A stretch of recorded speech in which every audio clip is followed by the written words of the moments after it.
This week, I'm joined by PR expert Jim James. He's the founder of EASTWEST PR and also the host of the very successful UnNoticed Podcast. We're going to be talking about how to unlock the value in your business through effective communication. And he's going to be talking about how to use his speak methodology to do just that.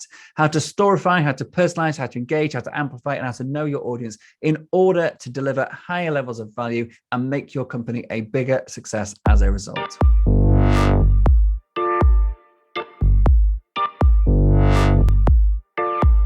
Hi, Jim. Thank you so much for coming and having a chat with me today. Just give us a 3-minute intro to who you are, how you help people.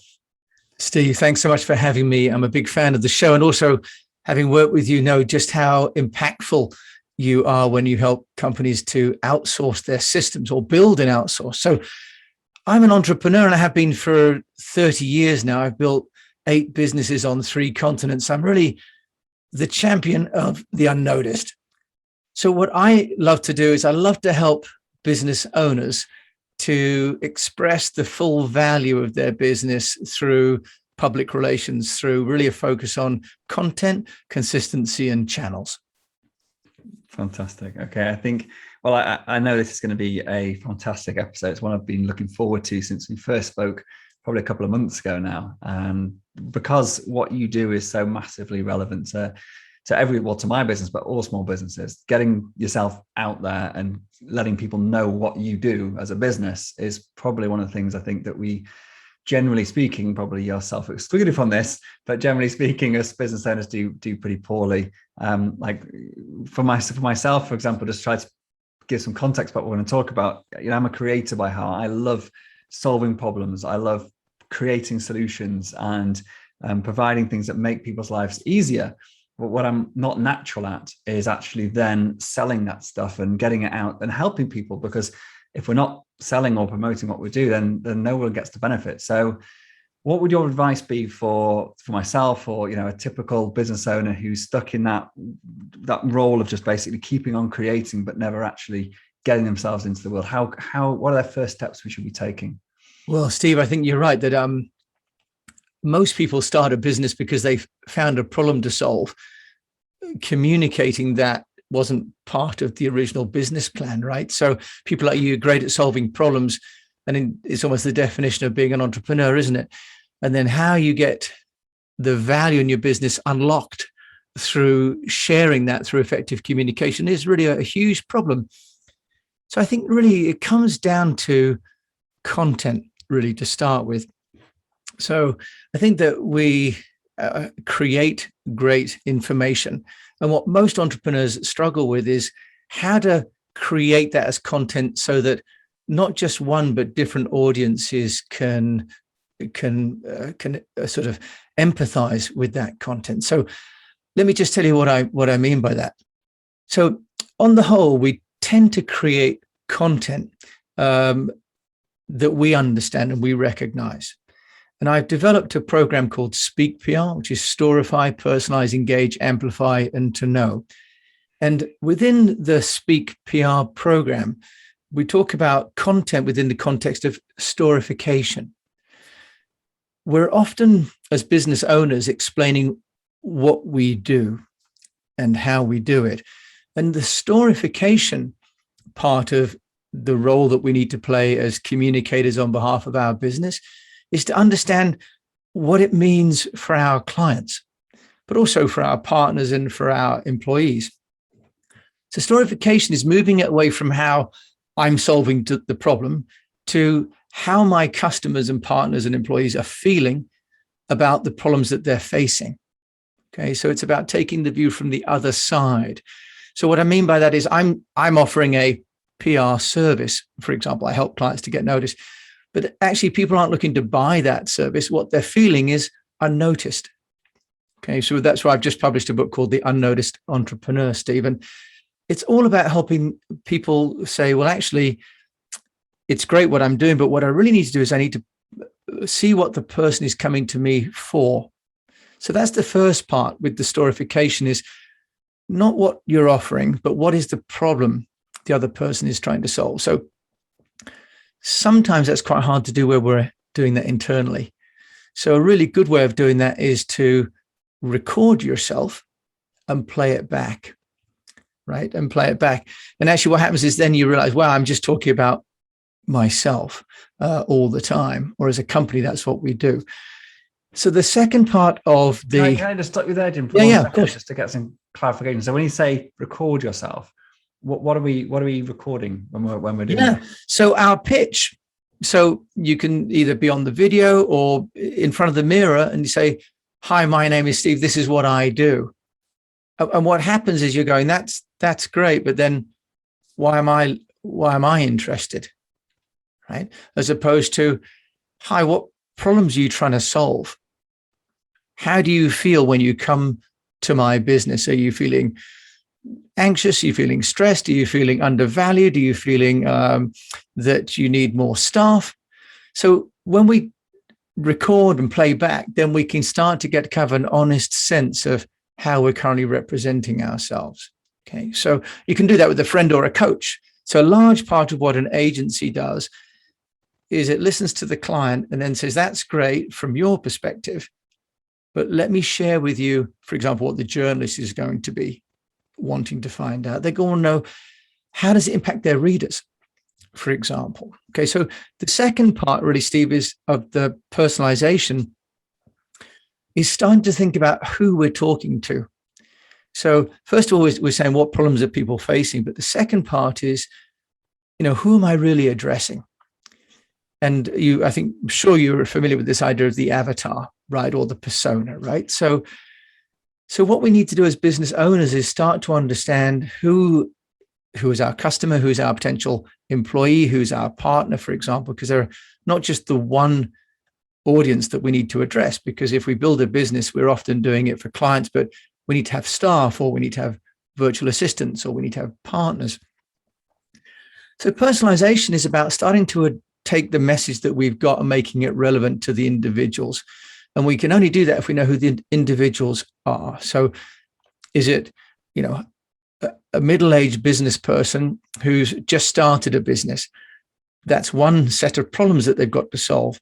If with your business helping someone to outsource, if they've been in business for 20 years and never grown, they have a different set of issues than if they've just started a business and haven't grown yet, right? So the message is going to be slightly different, right? What we offer may be the same, but what the person is seeking to solve is different. So personalization is about finding out who that person is, but also what we talk about is the customer journey. So step back, we're thinking about our content, but we're thinking about what problems the other person's seeking to solve. We're thinking about who they are. And then we need to think about where and when are they about to receive the message. I've got kids. If I take the kids to school and someone rings me trying to sell me something, my mind is not on the job. I go, well, you have to ring me back, right? So what we often do is we often send information as a business when we're ready to send it, right? And actually a big part of what we need to think about is, when is the person ready to receive that information? So I'm sending out information about the book, for example, this week. And on the Zoho campaigns, I can elect to send the email by time zone. Okay. I can choose to send it at 9 o'clock when I'm ready, for example, but I can also have it by the recipient's time zone. And I can also test the message by whether it's on mobile or on a big screen. So if we think about who the avatar is and what place they're at with their day, that content needs to change, right? I need to send it when it's relevant. I need to send it in a format when it's relevant. Okay, so, and then the E for the engage is about creating engaging content. Now, what most companies do, in the same way that most people do when you meet them socially, they tell you kind of a lot of detail about themselves, and they may miss the glazing over of the eyes. And someone goes, yeah, well, that's interesting, this guy, how do I get away? Oh, I've just seen a friend, or I just go and get a drink from the bar, right? That old social cue. We're not getting it when we're doing a lot of, for example, social media marketing. So engaging content really is about creating content that is new and interesting, So we talk about content being king, but the twist on this, Steve, now is context is queen. Okay, so we used to say that content is king, and it ignored the context. And what we mean by that is, how does it embed itself into the lives of the person receiving it? So a great example of this is the Uncle Tom phenomenon, right? You remember the guy who did did his walk around his compound to raise money for the NHS, right? I actually, Captain Tom. Living in Sweden and not being a huge digester of news, I totally missed this until I think it was last week. Someone just mentioned it. Oh, Uncle Tom. I had no idea what they're talking about, but I actually do know what you're talking about. So yeah. Well, yeah. So there you go. So sorry, I call him Uncle Tom. That's the Harriet Beecher Stowe book, isn't it? It's Captain Tom, or Sir Captain. Anyway, the reason that went viral was because the content was context sensitive. In other words, he was doing something simple. He was raising money. He was raising it for something that everyone had empathy with, the NHS. And he was doing it at a time when everyone felt an outpouring because of COVID. So when we talk about engagement with content, it's not just about creating content that you think is good for your company. It's about, is it going to land with the person who needs it in a way that's a thought already in their head? Okay. So we have the speak methodology of the Storify. So, what problem, where is our person at? And then the personalization is, who are they in more detail with the avatar and what are they doing in their day? And then the engagement is about, how are you creating content that they're going to be able to accept and engage with? Okay. So it's called the Cascade Theory, if you're really interested, by a guy called Watts, and all about how we get people to share content that they will reshare. So Captain Tom is a great case study in that. And the final thing is amplification, which is, and I've got a map I can share with you, can share with people that are going to watch this, but amplification is about taking one piece of content and sending it across multiple channels. And if there's an easy free win for your listeners, Steve, it's to use amplification tools. Really, there is nothing better than the tool sets available to entrepreneurs like Buffer, like HubSpot, like Zoho, like Ask Edgar. There are lots of them are now available, some on free, some on freemium, some paid for models. But there really is something for everybody. And if you take one piece of content, you can hook it up to all of these different channels. And you can basically post once and it'll get distributed in real time or as a repeat or scheduled by these tools. So we talk about outsourcing, which I know is a big part of what you're helping people with. You can outsource the amplification to these platforms. With a PR firm, that's what clients pay me to do. They pay me to take a piece of information and get it into the media. But as a business owner, you can use your own owned channels, whether it's YouTube, Facebook, LinkedIn, Medium, Reddit, in China, Weixin, or Youku, TikTok. And you can hook these channels up, Steve. Click once, they all go out. The final part is the knowing, which is the metric. And I mentioned about a very simple metric that I like to use. It's called the Active Communications Index. And it's very simple. It's about how much content you create and how many channels you hook it up to and how consistent you are. Because it's a common problem where people create content and they send it once. We see this often in smaller businesses where they haven't got a dedicated resource. And maybe when there's a product launch or there's an office opening or there's an acquisition, and there's a big flurry of activity, but after that, there's nothing. And it's the kind of the social equivalent of meeting someone and, moving into a neighborhood and going, "Hi, I'm here. I've just moved in. And isn't it great? We're neighbors." And then never going and saying hello again, and never, I just took some rhubarb to our new neighbors, for example. There are lots of touch points that you can have to build a relationship. So the Active Communications Index is about creating a rhythm in the same way you, for example, have a daily huddle, as I do with my team. We need that with our communication strategy as well. So the Speak PR program, really, it's a methodology that's online as well, is all about helping business owners to use some of the AI tools that are available, because you can have AI tools for content creation. You can have it for amplification.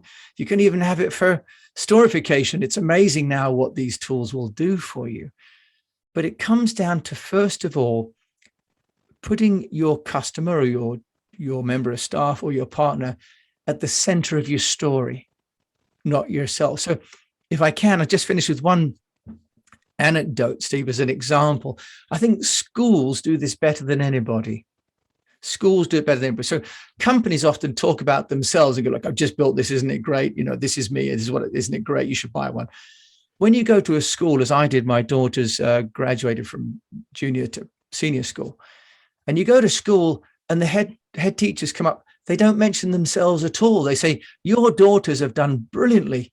Look at what they've done. Let's go and look at all their work. Let's go and celebrate their successes. They've been proactive and they've been collaborative and they've achieved great academic success. And then you leave. The teachers never say, aren't we great? And yet as companies, it would be like going to the school and the headmistress saying, thanks for coming to the school. I've done a great job this year. Right. So I think from a mindset point of view, when I've done the coaching with companies, is to get them to think about who they serve rather than what they serve. And if you start from that perspective, Steve, it doesn't cost anything. It's just a bit of a mind shift.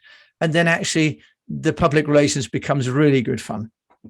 So it's kind of a long-winded answer, but there's a methodology to that as you have for yours. And if people apply that mindset and go through that flow, then they'll get noticed for what they do. That's fantastic. The speak methodology, isn't it?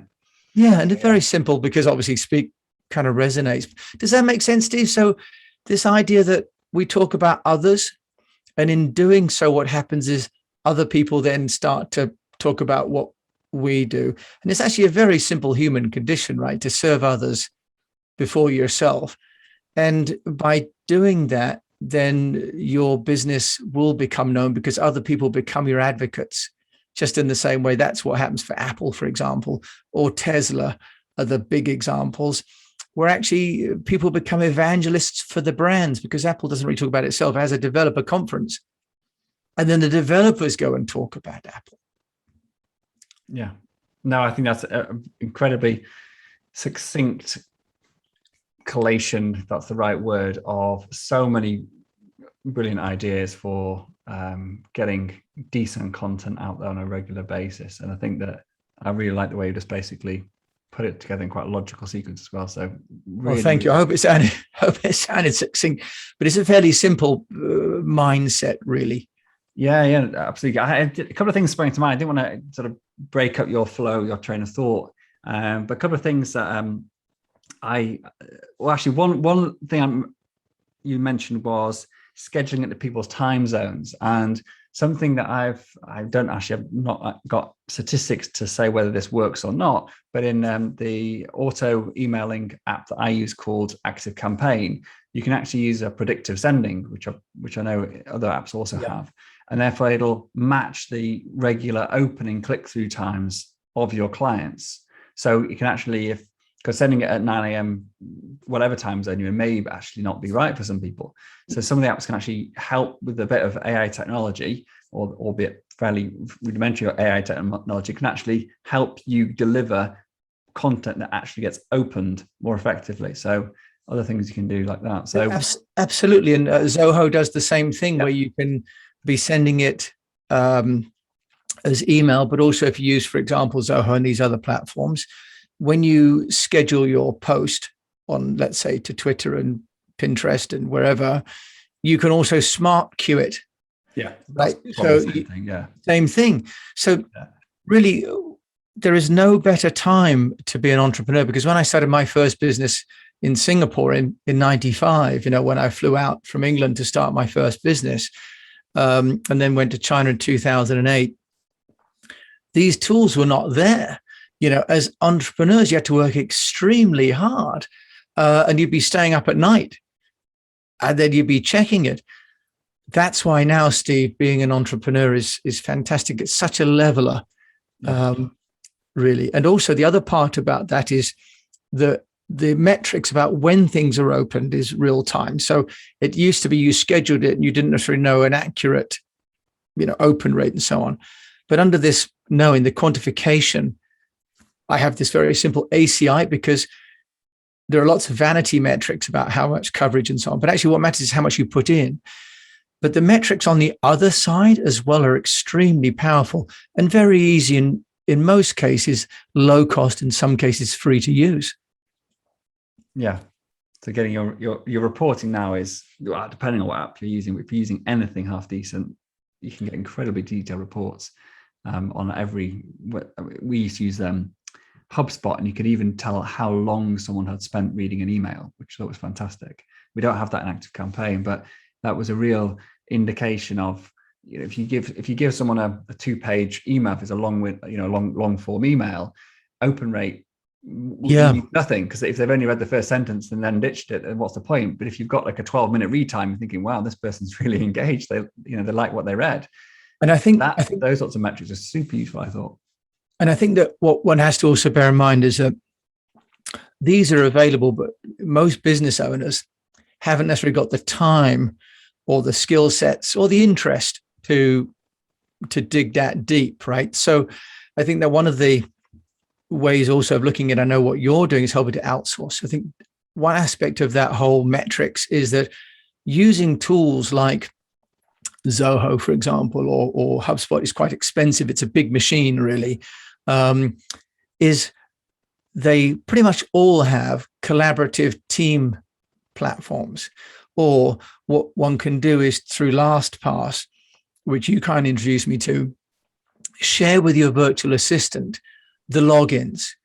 So I think one of the key just on that note, because it is such an issue for security, I would never recommend sharing your CRM passwords via LastPass. Oh no, but you share it. No, it's invisible. No, it's not. Unfortunately, it's not. So there's two things with LastPass. So firstly, sorry to just butt in, but no, go ahead. But I share it with the password not visible. So with LastPass and with any password sharing app, when you send a password using that tool, it masks or encrypts the password when you're sending it to the user. The user then fills a web form using that password. And the minute it's put into that web form, it's no longer encrypted. And to test this, do this with Google, and then just click the show password next to the where you put in your Google password, and it'll come up with the password. So sharing via LastPass is a tool of convenience, and it makes the act of sharing across the net very secure. But the person on the receiving end can still have the potential to view that if they know what they're doing, or they're logging into any app which has the ability to show passwords. That's the first thing. No, that's good tip, because it says I've elected the invisible. So they don't really talk about this a lot. I'm not sure why, because it is a major security. As long as you're aware of it, it's fine. So if we ever share passwords, sorry, it's a bit of a digression, but just while we're on it, if we ever share passwords, like for example, my Facebook account, my profile, for someone to post on my profile, they have to be logged in as me. I can't add them as a user. That's right. The personal. So every time that a person who has had access to my Facebook account leaves my company, the password gets reset. So we have a list of all the passwords which we share, which have any sensitive information in. And therefore we change all of those passwords as soon as somebody leaves, if they've had access to it. Okay. And the second thing just to note is, if we're talking about email clients, then we're talking about sensitive information of our clients. So it could just be email addresses and phone numbers and names, but that's still classed as private under GDPR. So if you share your login details, your own login details with somebody else, then you're giving them access. You don't know who has accessed that data. So if there's a breach, you can't go back and say, oh, it's person X, and therefore we can fix that problem. So, and also just giving access to your CRM or your email automation, if you give them root access, the admin access, they could in effect steal your data, delete your data, trash everything by mistake. There's lots of things. So I always advocate, if you can, to use users or think about moving to a platform where you can, if you're going to share any client information. But yeah. Well, that's very sage advice. Yeah, we've where possible, we create a new user for that virtual assistant. But as you know, for example, with LinkedIn or Facebook, what has happened now is that you've got the authorization with the SFA, the second factor authentication, exactly. right? Yeah. So that when they're about to log in, I have to approve it. Exactly. So there are some ways to secure that. Yeah. But on something, for example, like the metrics of your marketing, which are non-commercially sensitive, using a virtual assistant to be able to track that for you is, I think, a really useful way as a business owner to then, engage in full-scale marketing without investing time that should be spent on either cash flow issues or product development or customer service. I mean, we all have this suite, really, don't we, of activities that we have to manage. And often marketing, because it takes away from the core and the short-term focus on sales, gets left behind. I can hold my hands up to this, Yes. and I'm slightly embarrassed to say so after being running a business for the past 4 or 5 years. But this is one of the things this is why I was so interested in speaking to you, because it is the one area, it's the only area in which I can put focus into and therefore increase the size of the business and therefore help more people. And it's the one area, because of, as I was saying at the beginning of this interview, the nature of who I am, it's not the thing that I wake up in the morning and think about first, because I want to fix the next problem. And so I think, it's so many people listening to this will resonate with that, I think. Well, I think that, you're not alone, and it's crikey's no shame. I think that what happens, having, run a number of businesses over different continents and different sort of areas of business, is that a recurring theme is a business gets to a certain stage or a certain size where our own personality and our own ability to manage all of the people doing work becomes a bottleneck, right? And so it's only relevant if you decide you want to grow your business over and beyond your ability to connect socially and to bring in business as a function of what you know how to do, right? So the reason why we need to look at something like Speak PR as a program or some kind of activity is to go beyond that sort of one normally £1 million or 10 to 20 people range. When we want to go to that next level, and companies, as we know, have a pyramid, right? There's very few at the top and there's a lot at the middle and even more at the sort of 1 to 10 people range. To get beyond that, we have to build a brand and a funnel that's consistent. And that can only be done by communicating consistently. And I was talking to a couple of German, actually, entrepreneurs, because I have this podcast, the Unnoticed Entrepreneur. So I interview entrepreneurs on how they get noticed. And they both said something which I thought was very interesting, was about the need for trust. And that the chief bottleneck in their business growing has been people didn't trust their brand because they'd never heard of it. So here you've got some very smart people doing some very clever things in AI, transformative. But when they went to companies like Siemens and HSBC and said, I can do this, no one wanted to take the risk. So the reason that we need to have a brand which is consistent over time is because that's what builds trust. Just in the same way as, by and large, we build friendships with people over time and not overnight, a business needs to do the same thing, right? So it really is very simple in that sense, Steve. People buy people at the end of the day. And if they don't buy the person, they buy the brand. And that brand only becomes trustworthy if it's consistent over time, really. And so that's what business owners can accomplish with not a wholesale change in behavior. And for example, for people like yourself, using something like the Active Communications Index, a bit like going to the gym and saying, well, I work out a lot sometimes and then don't work out consistently. We often have a personal trainer who doesn't do anything that we don't know how to do, but just keeps us to the rhythm, right? Yeah, I've got a personal trainer for this very reason. So yeah. Most people have got a coach of some kind, really for accountability. Yeah.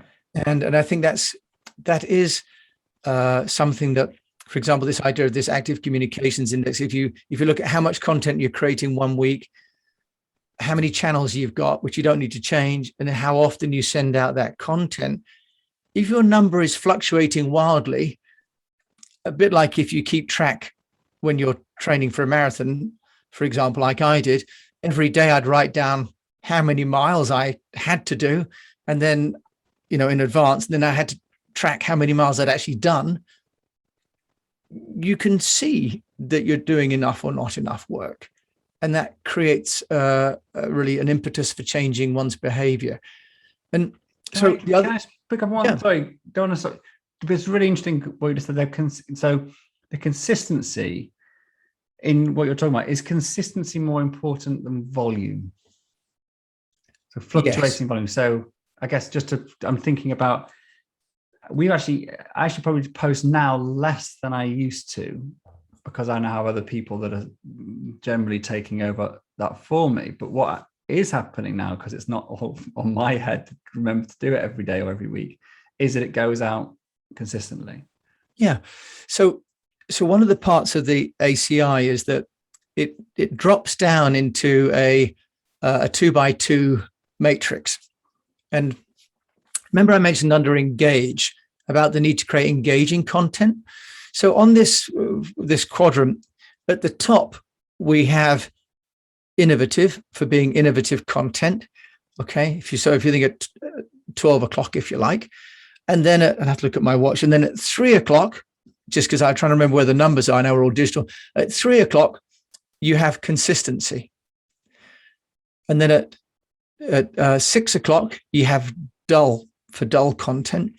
And at 9 o'clock, you have for inconsistent. Okay. Now, what happens is that if you send out dull content inconsistently, you're what I call an unnoticed entrepreneur, right? Because that would be your bottom left. Bottom left, exactly, bottom left. So dull content from time to time. If you're sending out content occasionally that is quite interesting, you're what I would call an opportunist. So you just launch something, you go, oh, I'm going to send that out, or someone's posted something and I can respond to that. Okay, so you're doing it. And when people get it, they go, oh, that was a good thing. Oh, I like that. And you might get a lot of follows or a lot of likes, a lot of shares. And then in the top left, we have people that are sending out dull content consistently, right? And I call those people followers. So they've got a marketing manager somewhere who's slaving away without really any inspiration, but every Wednesday, they're sending something out. The key is to be consistent. It doesn't have to be frequent, but to be consistent with innovative content. Because what people want to do is to receive something that adds value to them. Receiving information because you want to send it isn't really the point. Okay. So if you send out something on a consistent basis that's innovative, that's great. It could be weekly, monthly. If you think about books, for example, the latest Tom Clancy, or an album from your favorite artist, I go back to Police, for example, because that show my age. People still went to buy it because they consistently produced albums that were brilliant. Lots of people produced a one-off wonder, one song that was great but never came up again. They're opportunists, right? So the answer, Steve, is to produce dull content regularly is not a great strategy because it's a waste of money. You're better off to send out something innovative consistently, but not infrequently. Does that make sense? So to send out something that's really interesting, but every now and again isn't useful. So, for example, people say, I'm going to do a Facebook Live. And people have got into Clubhouse, so they go, oh, I'm going Clubhouse. But they weren't there last week on Wednesday at 2 o'clock. And they're not going to be there on Wednesday at 2 o'clock next week either. People love a routine, right? So if you're going to create content, yes, whatever schedule works for you, for the cadence that you've got a book author or a rock band, or you've got a TV production crew, or your own business. So what should it be? What's the right cadence for you? There is no right or wrong to that, but make it innovative. And the way to do that, this is solving what most clients have. And when I do the mastermind, I said, but I don't know what to say. And I said, well, what do you want to talk about? I said, well, I already talked about when I did this. I already talked about when I launched this product. I said, but did you talk about what your customers are doing with it? Oh, no, I haven't done that. I haven't asked them. Well, did you talk about the change that happened in your client's life once they'd been your client? Oh, I know, I lost track of them. Right. So we lose track of the stories that we have created by our engagement with our customers or our partners or our staff. So if you then start thinking about all the companies, Steve, that I know you have impacted with your systems outsourcing business and the transformations that you've made in terms of hours saved, money, and then you've got the people in the Philippines who have got livelihoods because of what you've done, right? And then you've got partners that you've worked with who have changed because of what you've done. Can you see how the story is actually not about you? They're about the impact you've had. And then there's never-ending amount of interesting information. And the reason it's interesting is because you are creating content that your potential customers want to read about people like them in a similar story and how you've helped them. Okay, so the storification, the reason we do that is because there will be other people, other entrepreneurs who are struggling with, I grow the business, I just spend more time on it. Right? There are other people going, well, I don't think this is, I'm the only person, I can't take a holiday. My wife complains, we've all been there. So we want them to read about other people like them that have had a change for good because of what you've done. Does that make sense? And that's really this whole sort of social proof. So what I tend to find with clients is that it's really liberating because actually, Steve, if you're shy, you don't want to talk about yourself. So that sometimes becomes the bottleneck. But knowing what a generous and giving person you are, if I said, Steve, just make a list of 10 people that you've impacted and can we talk about what you've done? You've got, oh, there's this person's been able to do this person sailed the world because of, you'll have those, right? Right? I'm sure you've got those, Steve. Yeah. Countless of them, so yeah. So then it becomes transformative, you see, which is why if you look on websites now, a big part of what companies are missing is the reviews. So another easy win for your clients is to have a review on their website. Now, you can use, for example, Google Business. People can leave a review. You have some that you're paid for, like Trustpilot. There are more and more of the FIFO, and many are free to use. Certainly Google My Business is free to use.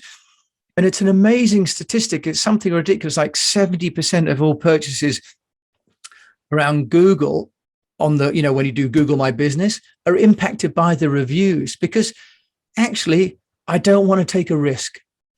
I want to see that if I'm going to take my dog to the grooming parlor, I don't want to be the first. Right. And if someone's going to come to you, Steve, and outsource their business, they don't want to be the first. So in the same way, those two chaps in Germany are saying they can't get people to be the first. For many businesses, that's the core bottleneck as they try and expand.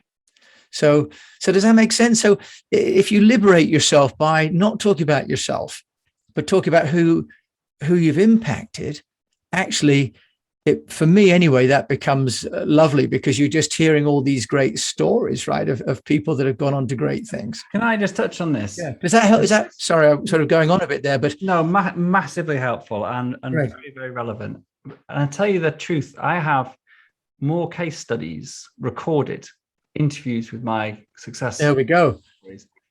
That I've never published because I feel like it's interesting you're saying about like I'd rather almost talk about myself because I feel like if I talk about other people too much, it's like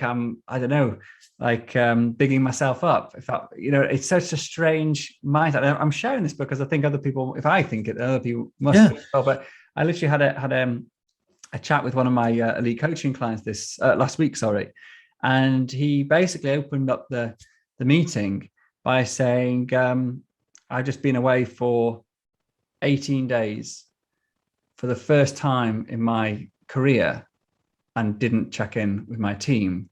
And I came back to a business that was running smoothly. And that's down thanks to you. Yeah. And I was just like, almost in tears. Man, I'm getting, and I've never shared that. Well, I'm glad you shared it here, and for anyone listening, but they should know that. But so he's that particular client. I know if I asked him to do an interview on that particular thing, we could do it. So we could do sort of a live. But if you didn't have the opportunity, so say if it was an old client that say maybe you heard a story or they shared something with you, does it matter? Do you think if you write it as a case study or as a scenario, or if it's done as a sort of a live, say, interview, or if it's posted on their, them posting? Do you think one of those has more weight or more, value to it than the others? Is there one we should aim to get if we can? Well, I think that, the answer is it's about amplification, isn't it, really, Steve? I think you want all of the above, okay. And so I've asked a client who I work with in Asia for 12 years to make a video of his work with us. And I tell you, the hard thing was, first of all, when I said to him, well, in fact, first of all, I was like, what if I ask him to do it? And he says, well, frankly, I thought you were pretty rubbish. Let's face it, the social condition is to be afraid of the rejection, right? We're sure we did a good job.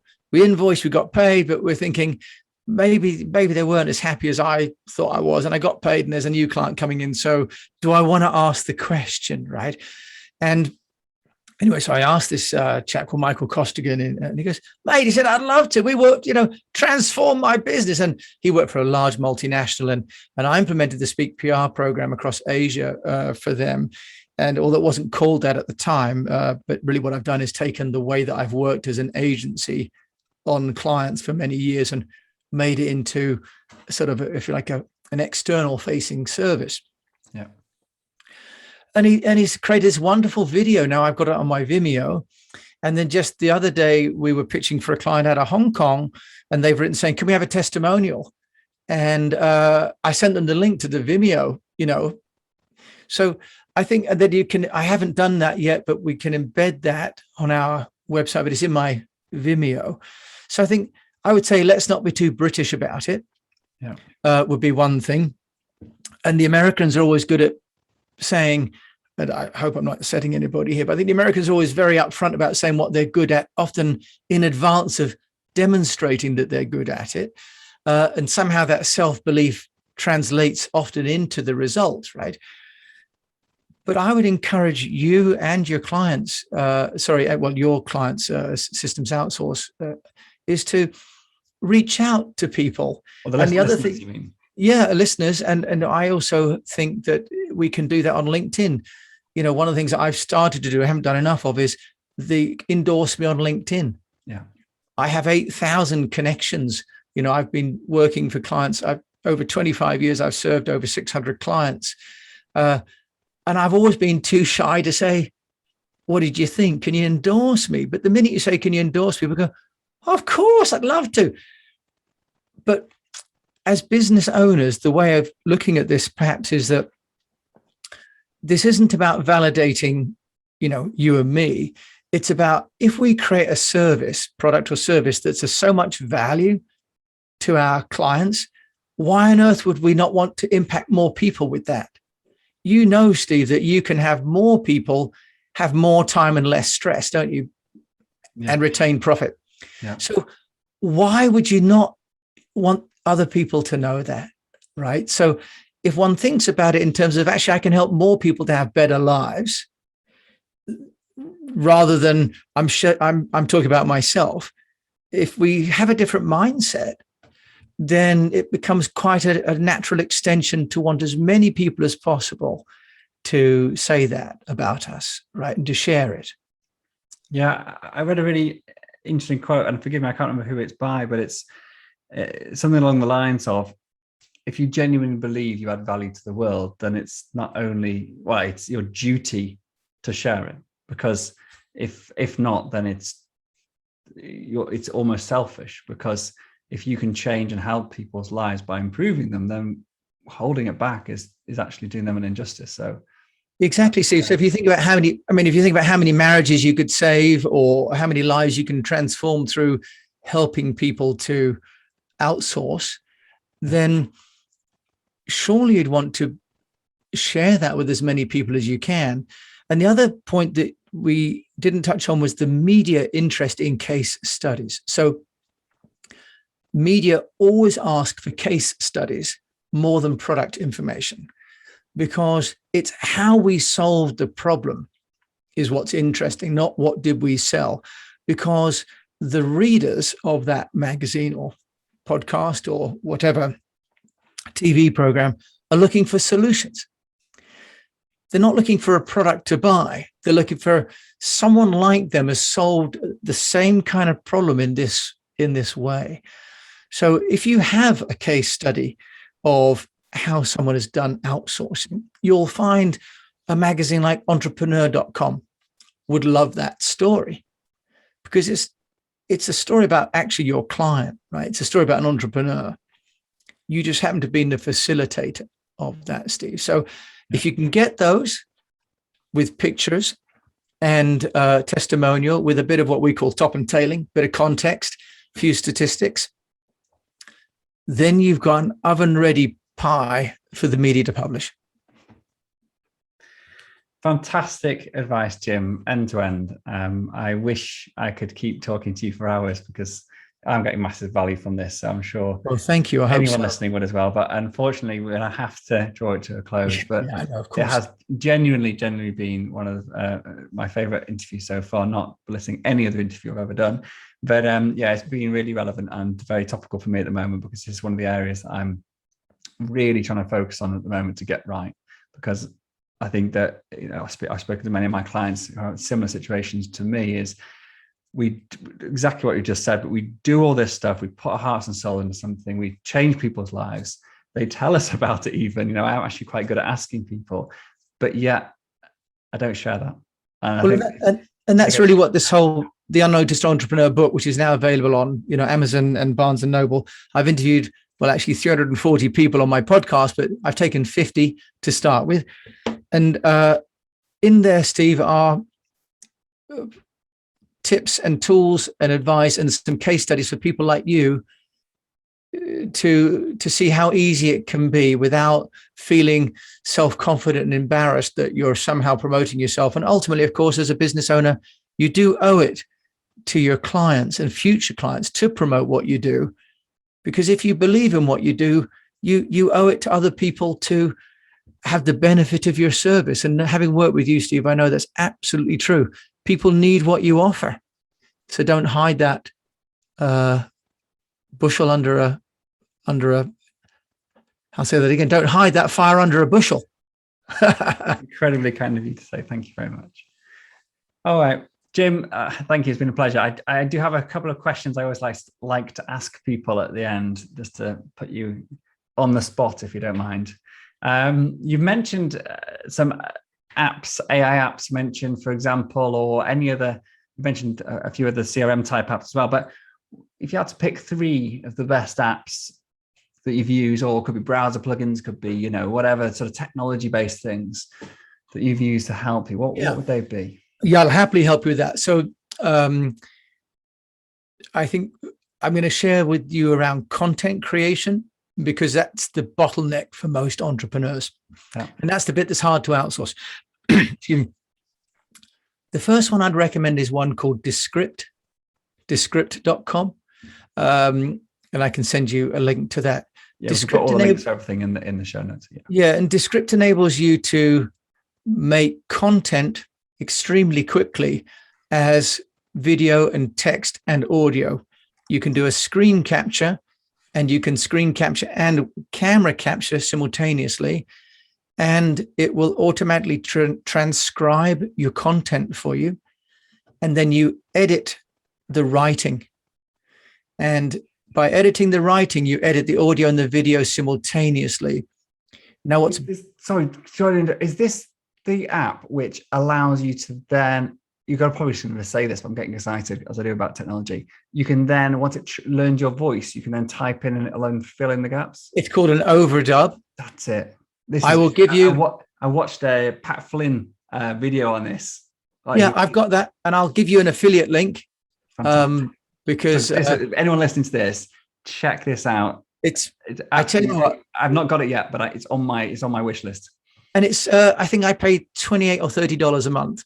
Fine. So that's now become my hero platform, because it's replaced GarageBand, iMovie, Adobe Pro, because you can take a screenshot. Can I just put this in context for anyone listening to this? Because the power of this is, and I'm so glad you reminded me about this, because I listened to it when I was on holiday 2 weeks ago, this Pat Flynn YouTube video, and I forgot all about it. Yeah. It just reminded me, that's why I got so excited. Yeah, it is exciting stuff. So this interview right now, for example, I'm recording this on Zoom. So we have a video, we have audio.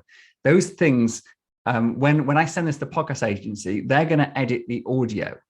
So they edit the audio, and I'm left with a raw video. So I've then got to get my assistant to then match up what edits there were in the audio with the video. So it's doubling the work, which is an absolute pain. So this app, from what you're describing, gets around that problem. Perhaps I can share with you, Steve. Yeah. My workflow is I record Zoom onto my desktop, onto the computer, because then I get 2 tracks of audio. If you record to the cloud, you get 1. Yeah. I then drag and drop the video and the 2 tracks of audio into Descript. I then allow the software to auto level the audio, and then also to create transcripts. And then I create what's called a composition from the 3 files, and it puts the speaker labels, right? So I've got the video on the top, and I've got the dialogue back and forth. I then use one of the tools, which is to remove all the filler gaps. Anything more than 51 seconds, I reduce to 50 seconds. So I can save about 4 or 5 minutes with that. And then I can auto remove filler words and repeated words. That combined process, which when I was doing on Hindenburg would take me about an hour, takes no more than 10 minutes. Then I can edit the text, and it edits the audio and the video concurrently. Right? It leaves the master files intact, right? So you're editing iterations of it. Then when I finish that, I can actually cut and paste text into clips to make my audiogram, and I can export that to YouTube as a video, Buzzsprout, Video Ask, and about 8 or 9 other different outputs. And I can also output that as an audio file. I can output the text as just a document file or as an SRT file. So within my podcast, which is a 20-minute recording, in about an hour, I can create an audio and video and transcript in less than 60 minutes for a 20-minute podcast. So that's a hero. I would say that's the hero platform, because most people struggle with content creation, and they worry about the cost. The second is, I would say, Lumen 5. And Lumen 5, have you heard of that one? No, never. Lumen 5 is beautiful because, again, you can use for free, but you can upgrade to remove the logo at the end and to have your own branding. Again, $38 a month, some of them. It uses AI to auto-create videos for you. So you can create a storyboard, right? You can cut and paste a URL from your blog into Lumen 5, and it will automatically find pictures that match the keywords. And then you can allocate duration and so on. You can fine tune it, and you can add music. And within 5 to 6 minutes, you can have a video made. Now, one of the chapters in the book is about Lumen being used for my sister's videos. So my sister, Dr. Shelley James, she's a luminologist. And we had a conversation about how light is impacting children. And I said, we can explain this to people, right? This is really important stuff, especially during lockdown. So we came up with this idea of Luna, a character, and some children and stuff like that. We went to storyboarding in the Philippines, and we went to some studios, and they said $10,000 a minute to make this video, right? And I said, well, and they wanted the IP rights. I said, well, that's not right. Just so happens I love technology, right? So I sat down on Lumen 5. I kid you not, we've made these videos, and guess how many viewings we've had on the first 3 videos? They're only a minute long. 2 million. Wow. So it cost us about $150, and she got those videos sponsored by industry players, right? And the cool thing about Lumen 5, which I use for client stuff, is you can duplicate and clone the same video. So we make the same video in English, Spanish, and German. So lumen5.com out of Canada. Love those guys. Is it number 5 or is it Lumen, Lumin 5? Lumen, and then the numeral 5. I can give you that. So I'm not an affiliate with them, but I sort of chat to the guys there because that's transformative. Because if you're trying to create video, which is what you need to do, what's also cool about that is when you output the video, you can resize it automatically. So I create for my clients now a press release. I then make a short 30-second or 1-minute explainer video, because that video can go onto Pinterest, it can go onto YouTube, but also then they can use that in LinkedIn. And the engagement rates are so much higher than if you just post a piece of text, right? It's called the picture superiority effect. So you use that. I mean, I think the other obvious one, I guess, is probably Canva, which you know.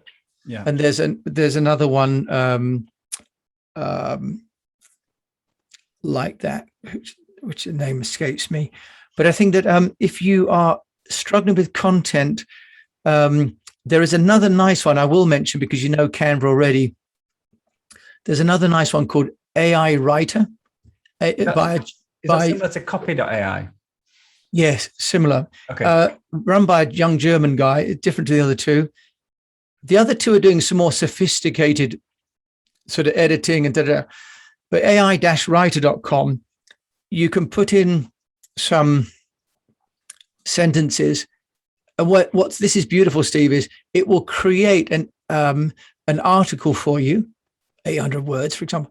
But what's really great about this software is it actually cites all the sources. So what those other ones do is they'll write you an article that you may or may not like, but this one writes an article, but it gives you links to the web pages where it pulled the facts and figures. Now that I like that because, you know, being a trained medic, I spent years on how to research and report. Exactly. And because you don't want to get done for plagiarism. So AI Writer, not a big company, it's one guy. AI Writer, you say? And I'll give it a bit. A young guy in Germany. His is still, for me, penny for penny, the best text. Because a lot of these AI writers give you really bad sentence construction and you think, well, I'm not going to send out. Yeah. But so if you've got people from a workflow perspective, Steve, are going, well, how can I create the content? You can, for example, put in something in AI Writer, a few sentences. It gives you an article. You take the article, put that on your website, or you put the bare bones of that into Lumen 5. Yeah. Okay. Makes you a video, download the video, put it into your Descript. Okay. You could then get your transcript, but then you repurpose that as a hero platform to amplify that to your YouTube and so on. With those tools, AI Writer is only like $50. Lumen 5 can be about $80 a month if you want a fully featured. $150 a month, Steve. You can go multi-format. I haven't talked about infographics at all, but yeah, that would be a nice suite for people. Can I add one in there? Sorry? Can I add one in there? Yeah, please do. You might well use anyway, but Grammarly Pro.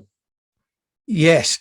So if you're getting, say, a writer to generate stuff, and then you want it to just make sure it sounds natural. And I run everything through Grammarly Pro. So do you recommend that, or?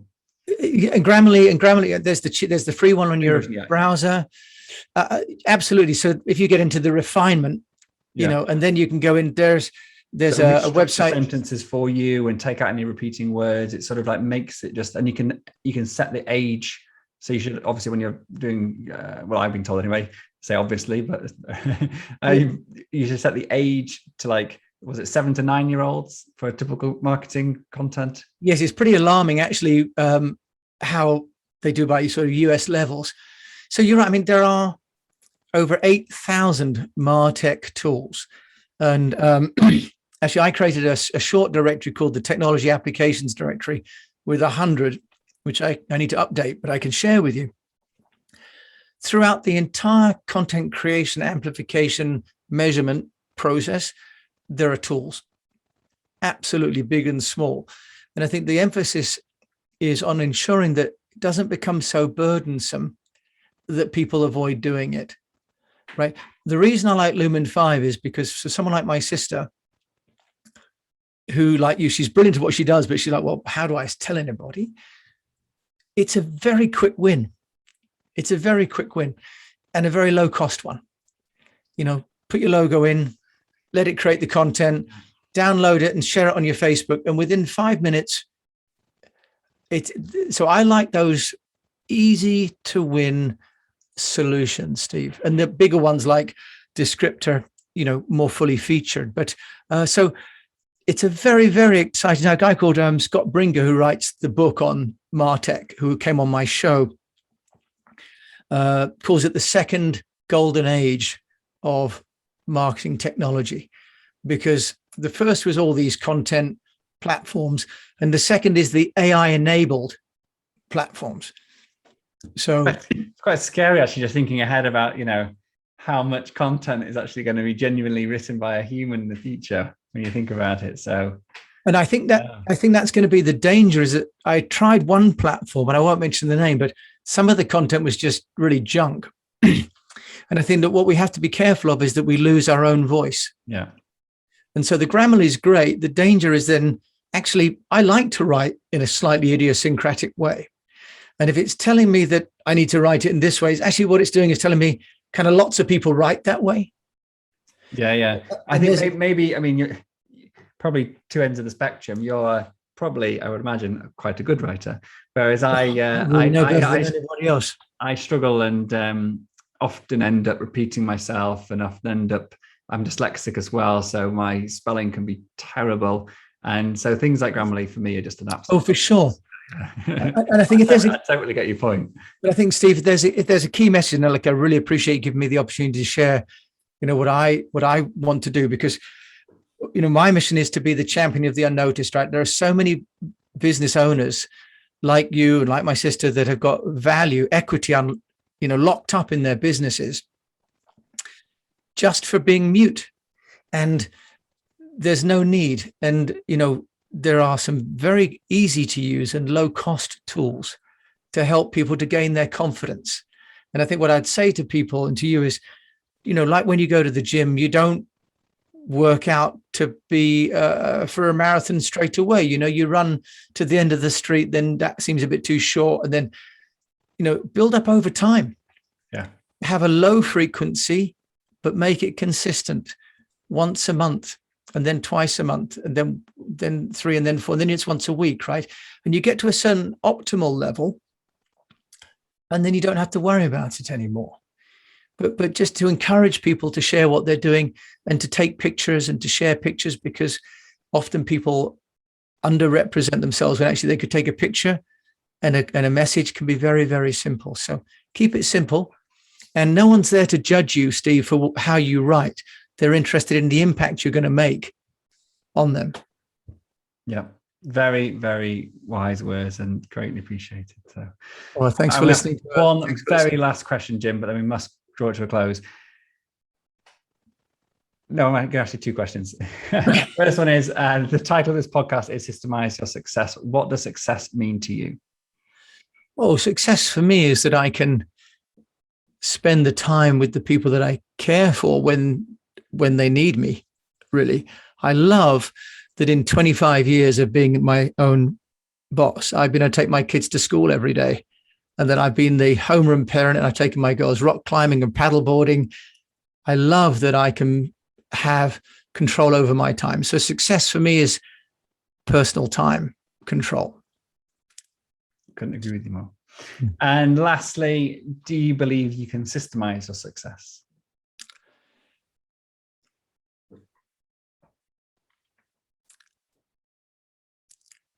That's a good question. I'm pausing because I think parts of success can be systemized, but I think for success to be continuous, there needs to be continuous innovation.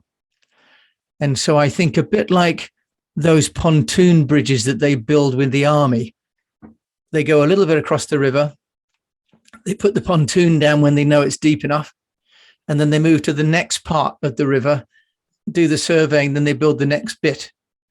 So I think we can systemize the parts of our business that are working already, but to always be looking forward for what parts of the business need to grow into the next opportunity, identify that, see the common path, and then bring in the systemization of it. Is that okay? Brilliant answer. Brilliant answer. A lot of people say to me, just to really to drill that one home, is they often say to me, so how long does it take to systemize your business? And it's like, a simple answer is, well, how long do you want your business to grow for? Yeah. Because you can only systemize what you do. You can't systemize something you don't know. So, yeah. And you see, years ago, back in 1998, I built a platform online for my PR business. I think I showed you the schematic, right? And I built the whole thing. So I built online documents, online press release distribution, online collaboration, all with Wikipedia and ASQL and stuff like that, SQL. And I went to China, and I was able to then run the business from, I had timesheets in there, everything, right? But like any great building, it decayed over time. It got overtaken by, events. SQL was no longer the best thing. And then Salesforce came out, and, so I think we can systematize, but you can never systematize and leave, because the very nature of business is it's always moving, which is why, of course, it's so exciting, because it's never finished. Yeah, I agree again. Fabulous. Jim, this has been a pleasure. Well, thank you for entertaining my wild thoughts. I hope it's useful. What would be your takeaways? Because I always like to find out in all my sort of ramblings what people have actually taken away. Because if it's not what I hoped, then I need to do some work. So my big takeaways, I guess, from a personal level, are I need to share the success stories of my clients more freely. And actually that should be a large component of my publishing.